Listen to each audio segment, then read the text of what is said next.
اعوذ باللہ من الشیطان الرجیم بسم اللہ الرحمن الرحیم۔ شروع اللہ کے نام سے جو بڑا مہربان اور نہایت رحم والا ہے۔ السلام علیکم دوستو، آپ دیکھ رہے ہیں ہمارا YouTube channel S for you. یہ شہر یروشلم کا کوئی ویران اور خاموش علاقہ تھا جہاں ہزاروں مردوں کی ہڈیاں دو پہاڑوں کے درمیان بکھری ہوئی تھی۔ ایک بزرگ پہاڑ کی اونچی چوٹی پر کھڑے تھے اور اللہ کی بارگاہ میں ہاتھ اٹھائے دعا میں مصروف تھے۔ ہر مخلوق اس منظر کو حیرت زدہ ہو کر دیکھ رہی تھی کہ اچانک ہواؤں میں خنکی بڑھنے لگی اور میدان میں بکھری ہڈیاں حرکت میں آنے لگیں۔ ان بوسیدہ ہڈیوں میں گویا جان آ گئی اور وہ آپس میں جڑنے لگیں۔ موت کی یہ خوفناک وادی میں ایسا کیا ہوا جو بنی اسرائیل کے لیے عبرت کی نشان بن گئی؟ وہ بزرگ کون تھے جن کی دعا سے یہ معجزہ پیش آیا؟ آج کی اس ویڈیو میں ہم حضرت حزقیل علیہ السلام اور موت کی وادی کے اس قرآنی واقعے کو تفصیل سے جانیں گے۔ حضرت حزقیل علیہ السلام ایک نیک، صابر اور برگزیدہ نبی تھے۔ حضرت حزقیل علیہ السلام کے والد کا نام بوزی کاہم تھا، جبکہ بعض نے لکھا ہے آپ حضرت یرمیہ علیہ السلام کے بیٹے ہیں۔ عبرانی زبان میں حزقیل کے معنی اللہ کی قدرت کے ہوتے ہیں۔ بعض علماء نے قرآن مجید میں موجود نام ذوالکفل کو حضرت حزقیل کا دوسرا نام قرار دیا ہے۔ حضرت حزقیل کی بعثت کا زمانہ 622 قبل مسیح کا ہے۔ روایتوں سے پتہ چلتا ہے کہ آپ علیہ السلام ابھی بچے تھے کہ والد کا انتقال ہو گیا۔ جب آپ کی بعثت کا زمانہ قریب آیا تو والدہ بہت ضعیف اور بوڑھی ہو چکی تھی، اس لیے بنی اسرائیل آپ کو ابن الوجود یعنی بڑھیا کا بیٹا کہہ کر پکارتے تھے۔ حضرت حزقیل حضرت موسیٰ علیہ السلام کے تیسرے خلیفہ تھے جو منصب نبوت پر سرفراز کیے گئے تھے۔ حضرت موسیٰ کی وفات کے بعد آپ کے خلیفہ اول حضرت یوشع بن نون ہوئے۔ اس کے بعد حضرت کالب بن یوحنا نے بنی اسرائیل کی امامت کی اور پھر ان کے بعد حضرت حزقیل علیہ السلام حضرت موسیٰ علیہ السلام کے جانشین اور نبی ہوئے۔ دراصل حضرت موسیٰ علیہ السلام سے حضرت عیسیٰ علیہ السلام تک کے اس طویل عرصے میں اللہ نے بنی اسرائیل میں بہت سارے پیغمبروں کو مبعوث فرمایا جن کی درست تعداد کا علم صرف اللہ عز و جل کو ہے۔ ان میں سے چند پیغمبروں کا تذکرہ قرآن مجید میں ہے، بعض کا تفصیل سے تو کچھ کا مختصر ذکر ہوا ہے۔ لہٰذا حضرت یوشع اور حضرت حزقیل علیہ السلام کا نام قرآن مجید میں موجود نہیں ہے۔ البتہ بعض واقعات کے ضمن میں ان نبیوں کا ذکر احادیث اور اقوال میں ملتا ہے۔ حضرت حزقیل نبوت کے عہدے پر فائز ہوئے تو بنی اسرائیل میں سرکشی اور نافرمانی عام تھی۔ جھوٹ، منافقت، رشوت خوری، حسد، کینہ معاشرے میں سرایت کر چکی تھی۔ لوگ بے حیائی اور بدکاری پر فخر کیا کرتے تھے، ظلم و جبر کر کے خوش ہوتے، باپ دادا کے رسم و رواج مذہب بن چکا تھا۔ قوم اتنے فرقوں میں بٹ گئی تھی کہ ان کا شمار ممکن نہ رہا تھا۔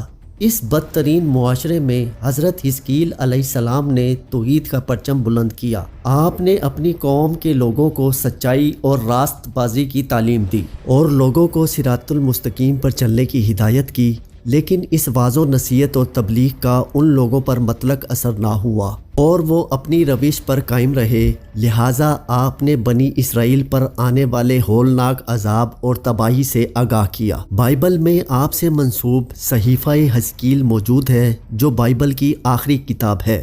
صحیفہ حزقیل میں آپ کی پیشن گوئی تفصیل سے موجود ہے۔ 550 قبل مسیح میں بابل کے بادشاہ بخت نصر نے بیت المقدس پر حملہ کر دیا، جس سے یہودی خوف زدہ ہو کر قلعہ بند ہو گئے۔ حضرت حزقیل علیہ السلام کا خیال تھا کہ بنی اسرائیل کی تباہی ان کے لیے بطور سزا اور سبق ہے جو خدا کی طرف سے دی گئی ہے۔ آپ نے توبہ پر زور دیتے ہوئے اپنی قوم کے لوگوں سے کہا، توبہ کرو اور اپنی ساری بدکاریوں سے باز آ جاؤ، سارے برے کام جنہیں کر کے تم گناہگار ہوتے ہو خود سے جدا کر کے پھینک دو اور اپنے لیے ایک نیا دل اور نئی روح پیدا کرو۔ مہینوں تک یہ محاصرہ جاری رہا۔ آخر کار مجبور ہو کر ایک رات لوگ شہر سے نکل کر بھاگ گئے۔ بخت نصر کی فوجوں نے ان کا تعاقب کر کے ان کو قتل کر دیا۔ پورا یروشلم خاک و خون سے لت پت ہو گیا۔ اسی دوران ایک ایسا واقعہ پیش آیا جس سے بنی اسرائیل حیرت زدہ رہ گئے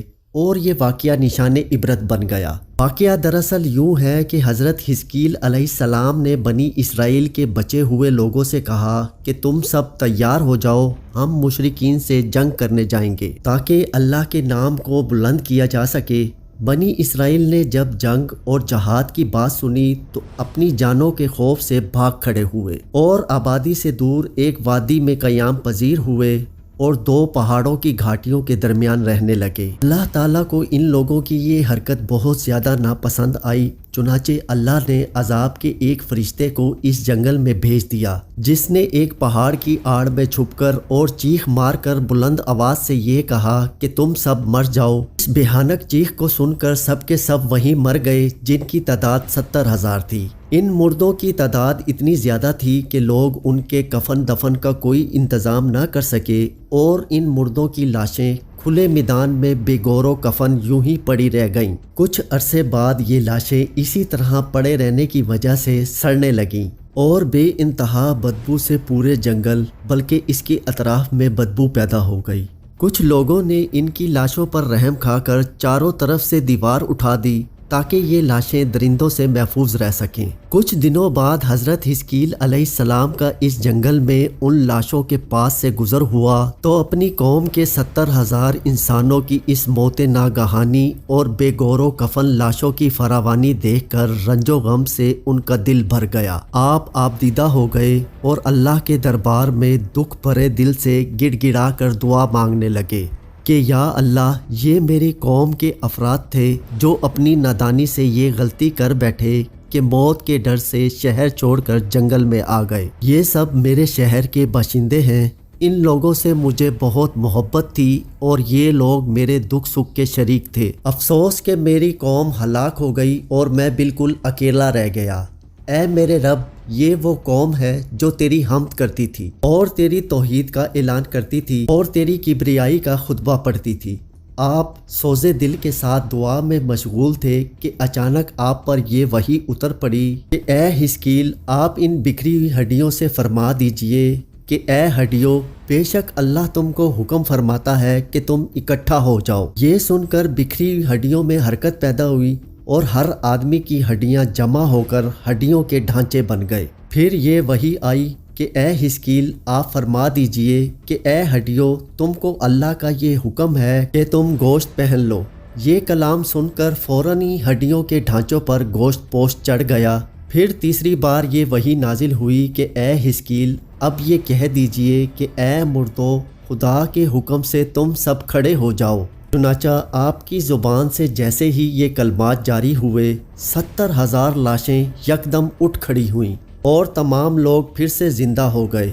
پھر یہ سب لوگ جنگل سے روانہ ہو کر اپنے شہر میں دوبارہ آباد ہوئے اور اپنی عمر کی مدت تک زندہ رہے۔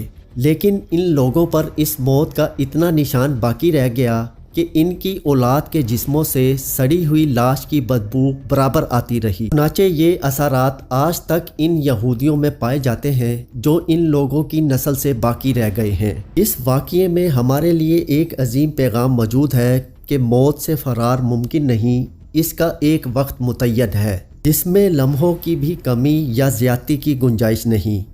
جیسا کہ اللہ نے فرمایا کہ ہر جاندار کو موت کا ذائقہ چکھنا ہے۔ موت و حیات تقدیر الہی کے تابع ہے اور تقدیر الہی کے مقابلے میں کوئی تدبیر کارگر نہیں ہو سکتی۔ سورہ انعام میں اللہ نے فرمایا، تم جہاں بھی جاؤ گے وقت مقررہ پر موت تمہیں جا پکڑے گی، چاہے تم مضبوط قلعوں میں ہی کیوں نہ رہ رہے ہو۔